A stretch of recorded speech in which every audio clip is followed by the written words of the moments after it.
All right, good morning. Happy Friday. Welcome into another edition of Catching Up with Tommy Mac here on 1010XL's podcast platform. You know the drill, 1010XL.com, 1010XL app, live on Facebook. We record inside the 1010XL studios and then share it all over, including the 1010XL Jaguar YouTube channel. Make sure you subscribe to that. It gets all the content. You'll see the Gator channel, Seminole channel, all of that. Right there. Brought to you by my good friends at Team Tommy Mac. Please check out TommyMac.net. They're all right there with their logos and their websites with a direct link to their website embedded in the logo. Of course, I got J-Dog Junk Removal and Hauling, veteran-owned and operated. My next-door neighbors who had to move, the wife passed away and the husband had to sell his house. He moved into a assisted living. J-Dog came in, man, helped them clean that house out. And when I asked the guy who's managing the property now how they did, he said they picked up everything. They were absolutely phenomenal. Check them out, jdog.com. Get 844-GET-JDOG. I'll talk about the rest in a little bit later. All right, a draft is a week away. We'll get into all that. I got a little bit of a mock draft. I didn't do 32, but I did up to 16. We'll talk about that. I mean, we are a week away. It's exciting times now, new direction. New approach, a new culture, everything somewhat new. So we'll talk about that and more here on a Friday. Before we do, let's welcome in Grammage. Grammage, good morning to you, buddy. How are you? Tommy, I'm ashamed to admit something. Oh, you are? But I have to admit it to you. Hey, lay it all out here, man. I listen, I can play part minister if need be. Throw a little confession my way. It's some I have to atone for a sin here. Okay. So normally I'm big draft guy. Okay. Mock drafts. I'm all in the weeds. I'm second round. I'm the trade backs. I'm in all. Okay, and I you're still into all am. that. I still am. I'm locked in. Yeah. Last week or so I've made up time. But because Gator basketball won the national championship, Set you back. it took the edge off my normal draft deep dive. That's understandable. And That's I'm ashamed very to admit understandable. that, though. Yeah, but I'm you're an ashamed alum. to admit that. No, don't be ashamed. You're an alum, and that was huge. And now you're making up for it, and it's I'm good. making up for It's lost good, time, man. though. I'm It's good. really getting in the weeds now. I'm looking at some 40 times. I'm looking at 3-cone drills. Are you? I got it down pat right now. You know what? I was watching Mason Graham's workout video. Did you see when he was just kind of coming out of his stance? They both were. The Yeah. He stands up a little bit. I That chest is shown, man. You show that chest to an offensive lineman in the NFL, you're going to take a shot to the chest. So I got to ask you, Tommy, are we falling victim of doing the opposite of what we always talk about? And what I mean by that is we fall in love with the workout video because some guy. Are we doing the opposite with Mason Graham too much? You know, Or is it fair? I tell you the thing that I think is somewhat fair. Because I feel the same thing that you're saying. Here's the questions. They're questions. Now, look, in his defense, the kid's in everybody's top 5. I mean, I don't think there's a publication out there that doesn't have Mason Graham as this can't-miss defensive tackle prospect. That doesn't mean they're all right. I mean, you could go, look, Steve Entman comes to mind, who was an unbelievable defensive tackle in the early 90s for the Redskins. I think he went 1 overall to the Colts, and he was okay. He wasn't this super-duper star because, look, 1%, 1.5% of college football players make the NFL. Now, college football starters got to be a little higher, right, because they're factoring in all those kids that don't even start. So it's a little higher, but it's Walk-ons a small percentage. Yeah. And most of the guys that you go against in college, they're not in the NFL. They're just not. They're not at that level for whatever reason. Doesn't mean they couldn't be, but they're not. The NFL has deemed them either not big enough, strong enough, fast, whatever it is. Can't play it well enough. You dominate against them because guess what? They're not going to be at the next level. So you got to be careful with that whole, well, he dominates, right? Now, granted, he also had the benefit of having a really good one technique in Kenneth Grant. Now, one thing, in Campbell, I got to give Coach Campbell a lot of credit because he does watch the film. And he's like, look, Mason Graham can split a double team. He's got the technique down. He knows what he's doing. The question we both have is he strong enough? 24 times on the bench at 225. It's okay. It's not weak, but it's not like super. People are like, oh, what if he's Aaron Donald? Aaron Donald's a freak of nature strong, like 500 plus. Nobody's knocking him back upper body. You know what I mean? And he squatted a ton, and he's ridiculously good. So the question is, can he be that? Or is he more of a Braden Fisk type? Which is fine. It's great. But I wouldn't take him at number 5. That's the only question I have. So not to answer your question, I think it's valid because the one thing that threw me way off is before the combine, they had him listed 6'3", 320, whatever, 2 or 3 or whatever. And then he weighs in at 296. You're like, well, now you're not as impressive. Yeah. Your movement, your speed, your quicks, it's a lot more impressive when you're 30 pounds heavier. Yeah. Than 2. Now, granted, he puts them back on, so he's about 310. I don't know. His shoulders aren't very wide.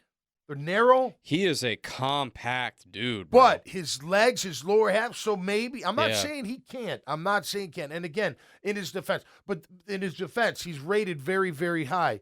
But when I look at him, I just like, man, I see guys engulfing him. Yeah. Those shoulders aren't. It's not like you got to go way out here to grab those guys. Those shoulders are right here, man. It's bam.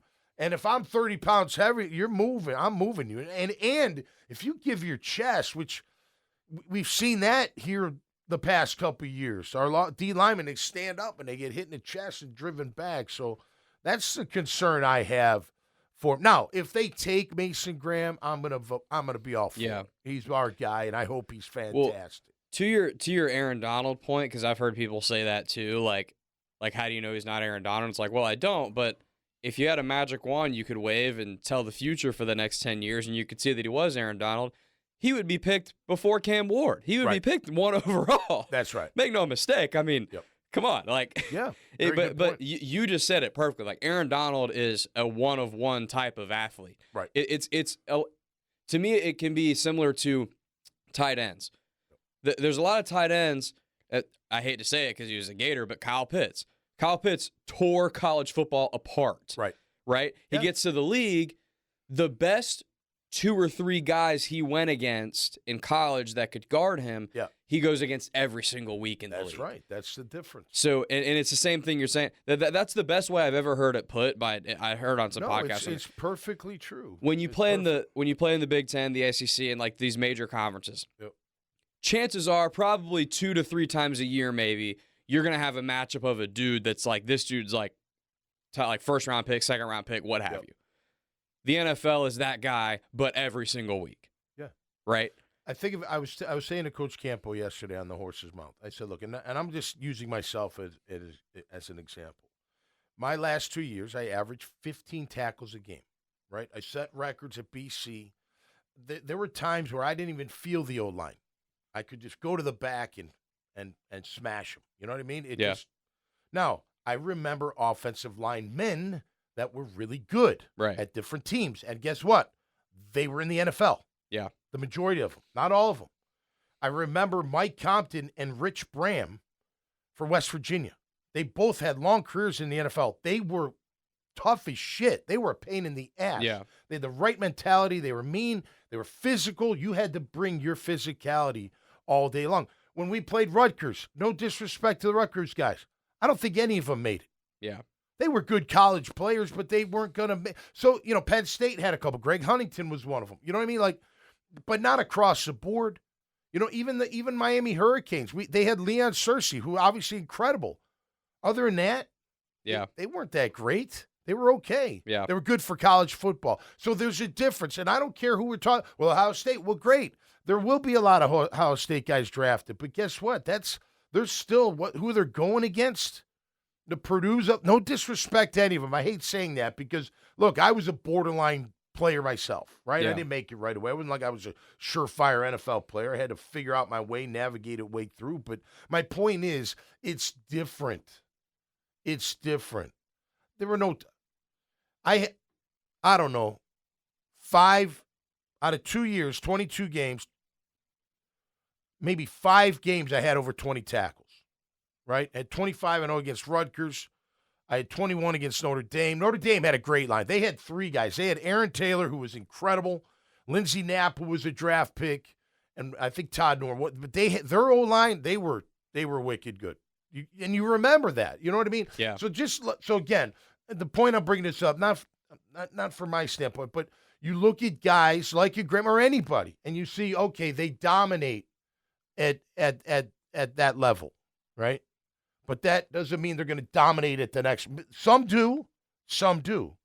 I will say, I don't know, and I hate saying this, but I don't hate saying it, but if he played in the SEC, because they're, to me, the closest thing to NFL talent week in and week out from a collective team standpoint, and athletic, big, strong, fast, maybe not productive on the field, but the athlete that they have. Yeah. You go to Mississippi State, they're loaded with guys that are big, strong, and fast, right? They're loaded with them. That doesn't mean they're all good football players. But my point is the talent you go against week in and week out. I mean, you take the ACC. I used Yasir Abdullah as an example. What last year? What was there 2 years ago? Led the ACC in pressures. Did he not? 57. That's all we talked about after we drafted him. 57 pressures in the ACC. But every left tackle he went against is in corporate America right now. Tell me what he's like. Does he show you any? Like wow, look at that. No, you're like, no, he doesn't. I'm surprised if he's on the team this year, to be honest with you. But it's. So my point is, you just don't know. Like when I look at Gianti, now he is special because he can do all things, right?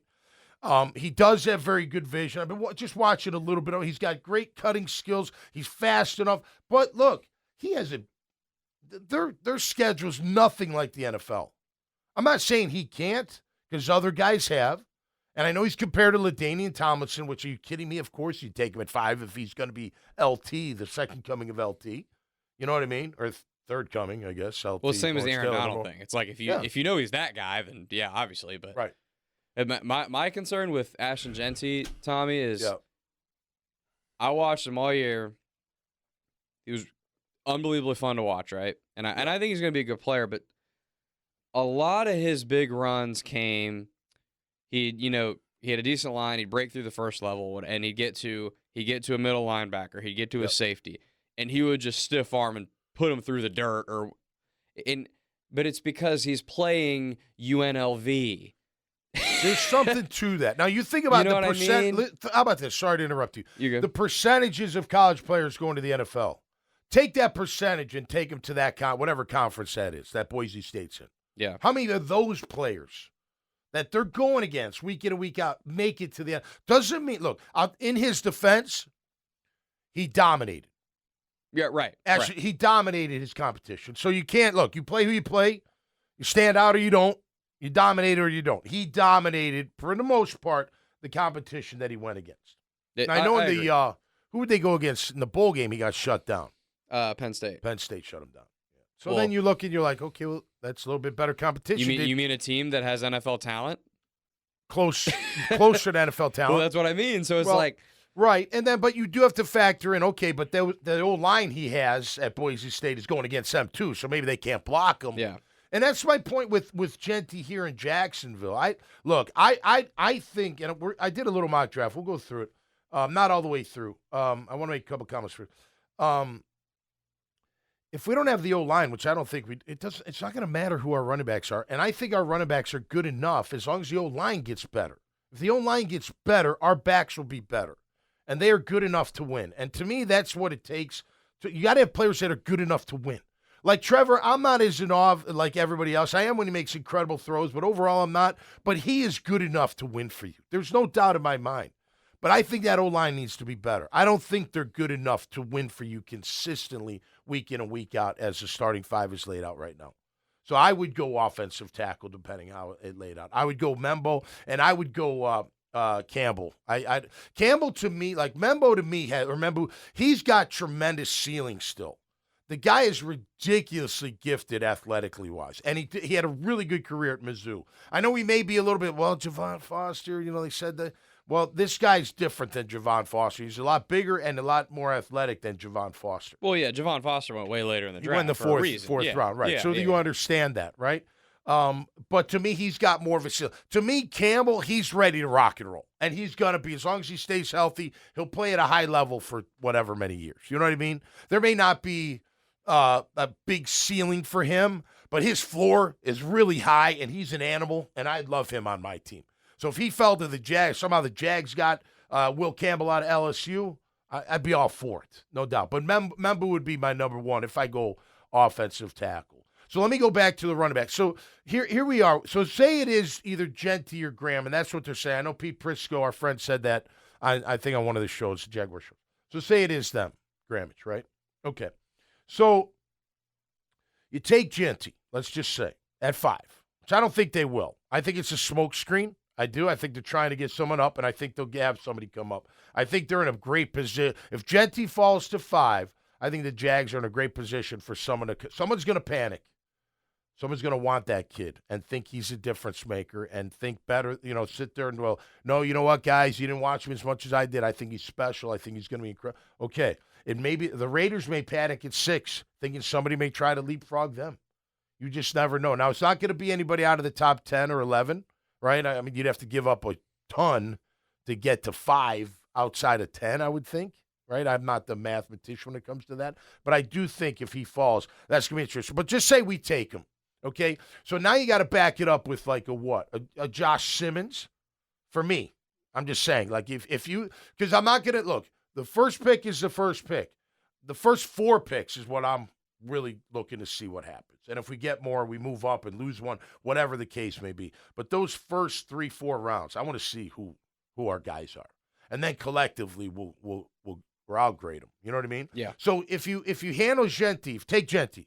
And then you handle the offensive tackle position, like with a Josh Simmons, who, by the way, we've been talking about him lately. I know, because he's really impressive. He is strong as heck. He's athletic enough. He's physical. You don't want your hands on. He was ranked. CBS Sports had him ranked, even after the knee injury, coming into this year's draft, 16th overall. Now, that doesn't mean they're right.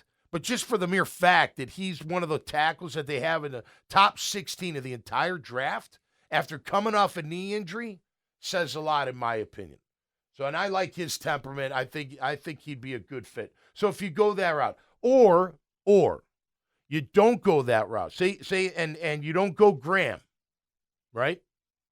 But you go, and by the way, is it okay and fair for me to say if you go Graham at 5, he better be the next Warren Sapp, Aaron Donald, Chris Jones, right?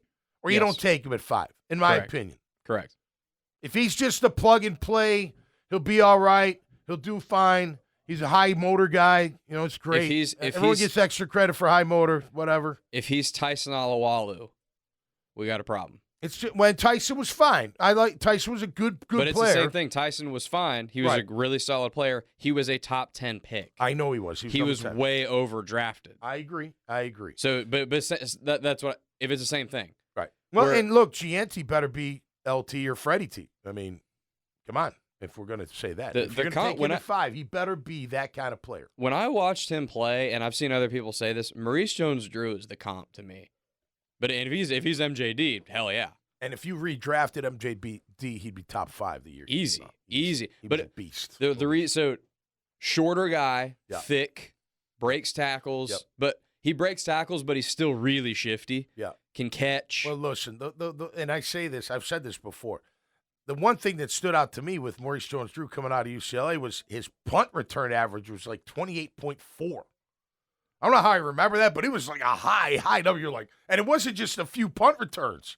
It was a good amount. I don't know how many, but it was a good amount. You're like, wow, that kid must be really good. And I know you will, Tommy, the real Jag fans will remember when Fred was still here and MJD wasn't running the whole show, and he was returning kicks. Yeah. He was lethal as a kick returner. You don't want to hit that guy lethal, full speed, dude. Oh, man. He would leave a mark in the spine for sure. All right, so we can agree on that. But what about let's say they don't go Gianti, right? So deep running back class. I like a kid, and I know you guys do too, and you probably do too. Only saw him probably 3 times with Ohio State. Number 3, Travion Henderson. Travion Henderson, the running back? Yes. I like him. Beast. So what if, you don't go Genty, but you get him in the second round, and then you get an offensive lineman or whoever you end up taking with look, I want a stud D lineman, which I don't think Graham is. I hope I'm wrong for his sake. Hope he has a great career. as long as he's not kicking our ass, when he goes against us. Do you go that, a stud O-line? I want a stud lineman, and then let's see. I hear the talk about 36 with receiver. I heard what Liam Cohen said about Parker and about Brown. No mention of Gabe, which, Gabe's coming off injury. Maybe just didn't mention him, whatever. Maybe they're trying to deal him. Who knows? They're going to add to the room. There's no doubt. But how about this, too? Everyone's like, no, second round. Well, Gladstone comes from where? The Rams. What are the Rams known for? Finding gems.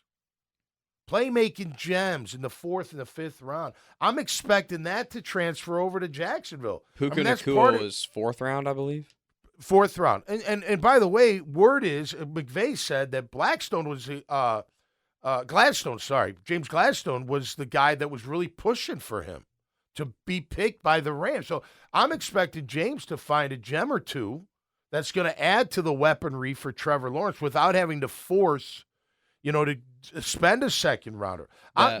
Listen, you got to make sure your lines are top notch.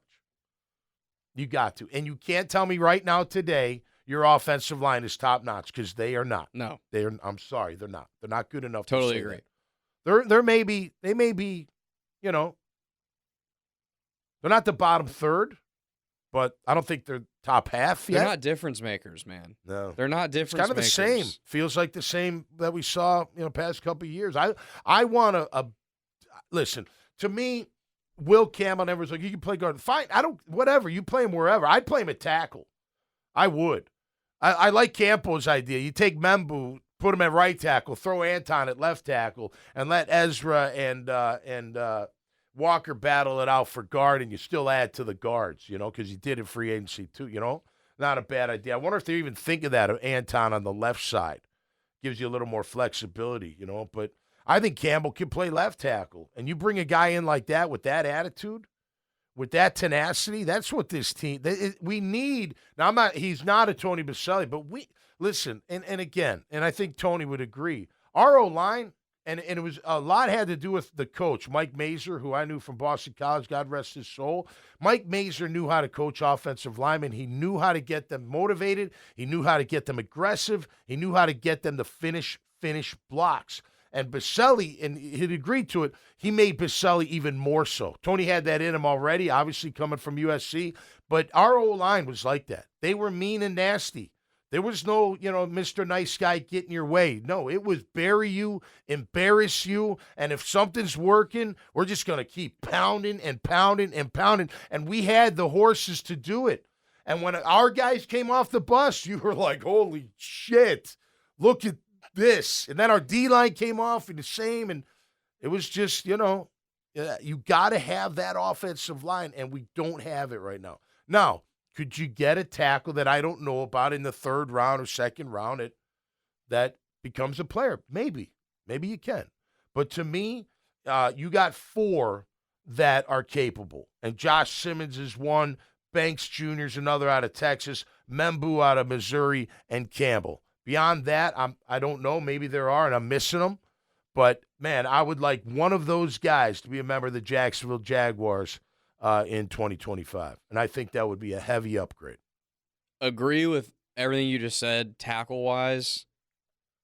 Can I add to the NFL draft Christmas list? Can I get a guard? Yeah, sure. Can I leave this draft with a guard, please? Yeah, guard who can maybe play center too. You know what I mean? I'm not totally comfortable with. I got Cleveland and Patrick McCarry, and we call it a day. I agree. No, I need.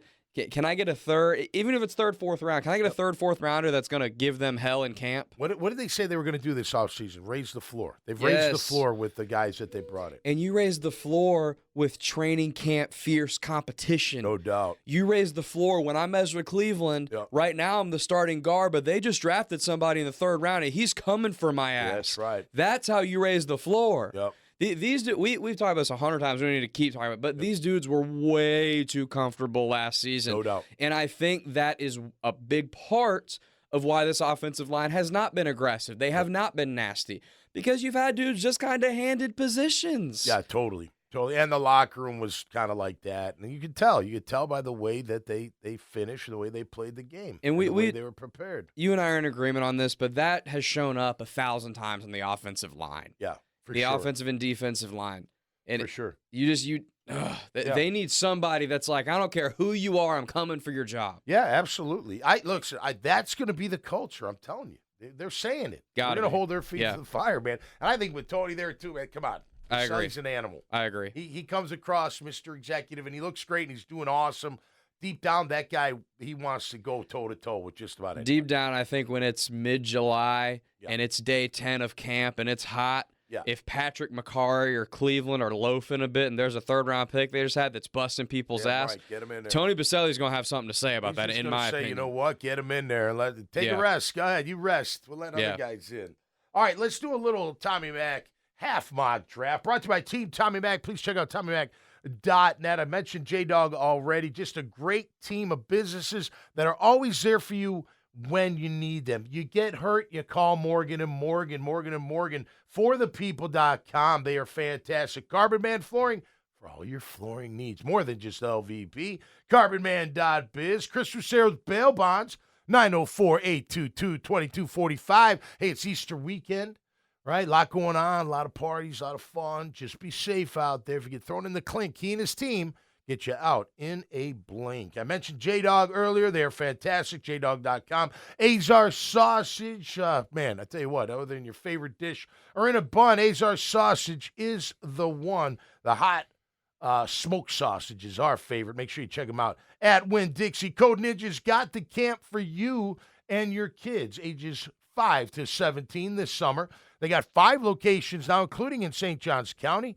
Make sure you check them out at CodeNinjas.com. Newmark Phoenix Realty Group, the #1 commercial real estate firm in the land. That is absolutely right. 904-399-5222 for all your commercial real estate needs. They are the best. Salt Air Inn and Suites, boutique hotel, 4 blocks from the beach, 2 blocks from all the action in Atlantic Beach. Visit saltair.com. Absolutely a great place to stay for the night, for the weekend, or a spring break or Easter break, no doubt about that. Freedom Finance, check out my man Courtney Myers. He's a fractional CFO, and he's ready to jump on board and help your finances out with your small business. Whether you're a startup, early stage, or looking to take the next step, visit freedomfinance.LLC, and my man Courtney will take care of you. Baracus Group, new to the team, but they're not new to the area, man. I tell you what, they've got security detail down to a T, man. They are there to protect you and your family and you and your business.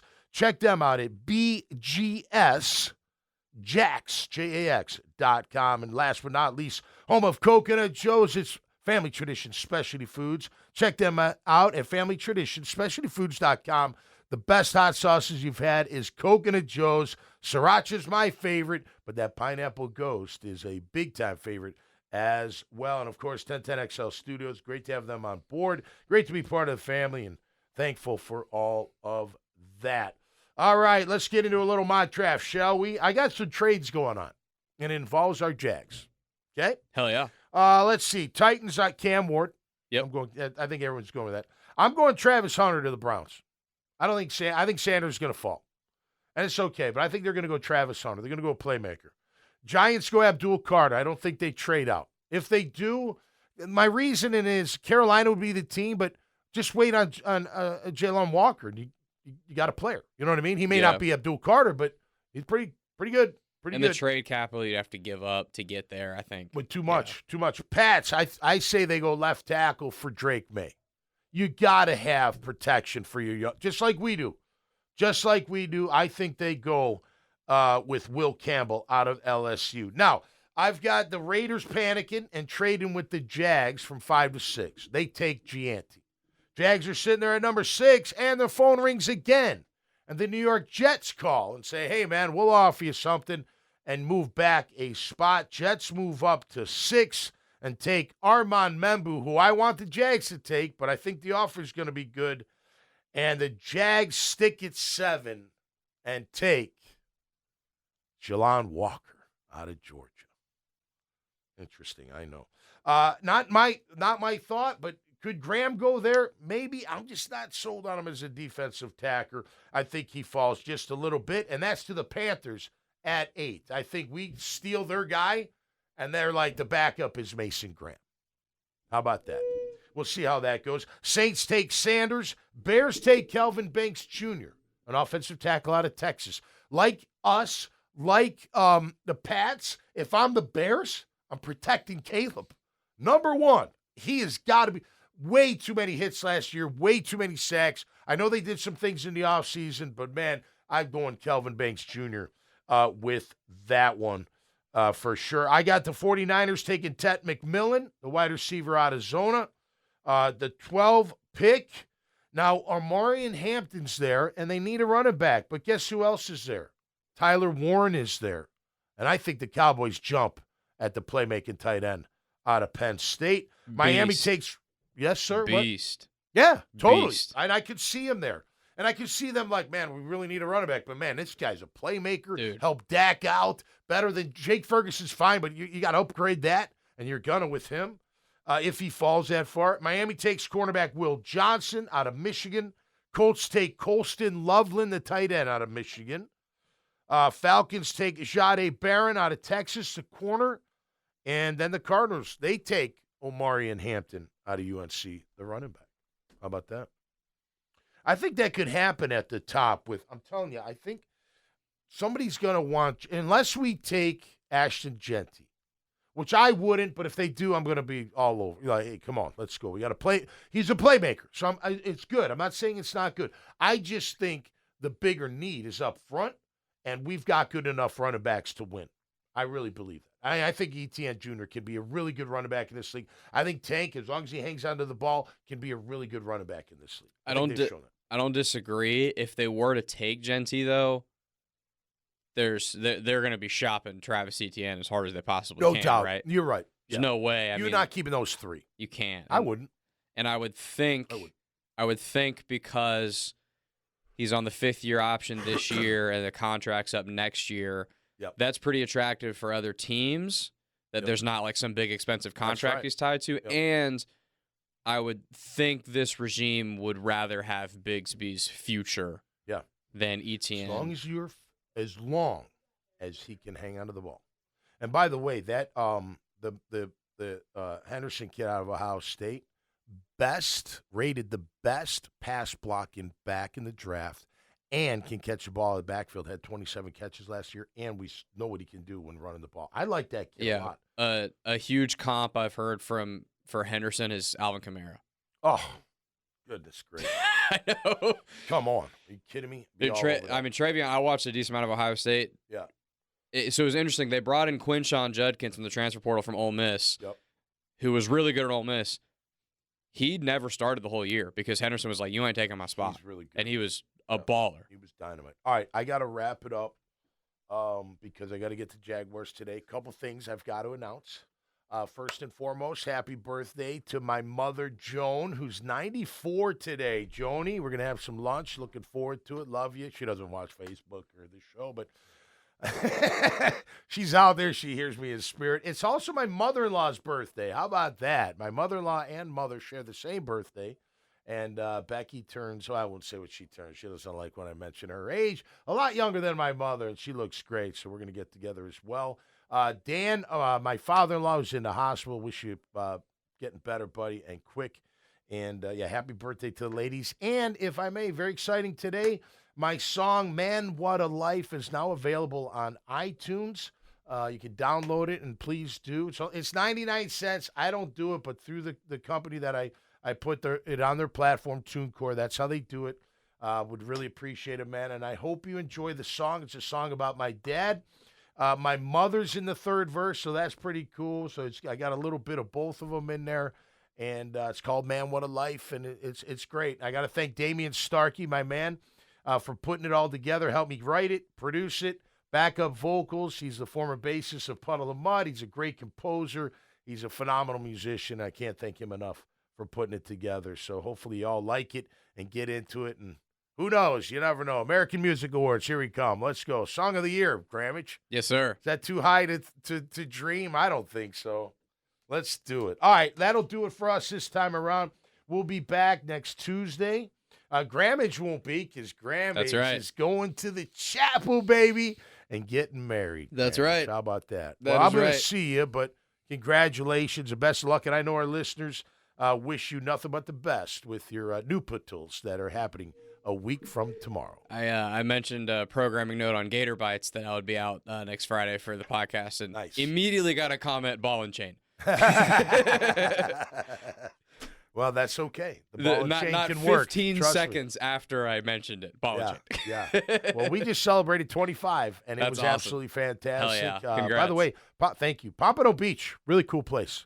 And, and they've got places on the water, on a boardwalk, bars, and we need more of that at Jags Beach. Hell yeah. We need that boardwalk extended. Let's get that boardwalk rocking both directions. I mean, it more was lemon really bar cool. type stuff. Yeah, like, well, people can just walk up. Because we got beach bars everywhere, but like beach bar, like on the beach. On the beach, looking at the beach. It was absolutely cool. All right, that'll do it for me this time around. Thanks so much for tuning in. Thanks for all the love and support. You guys have a great weekend. Till next time, stay safe and stay cool. And we'll see you right here on Catching Up with Tommy Mack. Peace and love, everybody.